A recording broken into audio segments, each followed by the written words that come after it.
সপোনত দোকানৰ পৰা বস্তু কিনা দেখা কেনেকুৱা সপোন হয়। নমস্কাৰ বন্ধু বান্ধৱীসকল, আপোনালোকক মোৰ চেনেল সপোনৰ ৰহস্যলৈ স্বাগতম জনালোঁ। বন্ধু বান্ধৱীসকল, আজি এই সপোনৰ ভিডিঅ'টিত আমি জানিম সপোনত দোকানৰ পৰা বস্তু কিনা দেখা কেনেকুৱা সপোন হয়, অৰ্থাৎ ভাল নে বেয়া, শুভ নে অশুভ, সকাৰাত্মক নে নকাৰাত্মক বা কি কথাৰ সূচক হয় তাৰে বিষয়ে আজি আমি এই ভিডিঅ'টিত জানিম।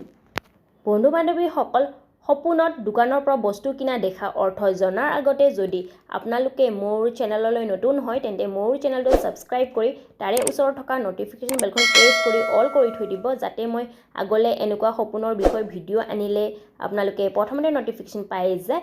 আৰু যদি আপোনালোকক মোৰ এই ভিডিঅ'টি ভাল লাগে তেন্তে এটা লাইক কৰিব, লগতে বন্ধুবৰ্গলৈ শ্বেয়াৰ কৰিব। আহক তেন্তে এতিয়া আমি জানো সপোনত দোকানৰ পৰা বস্তু কিনা দেখা কেনেকুৱা সপোন হয়।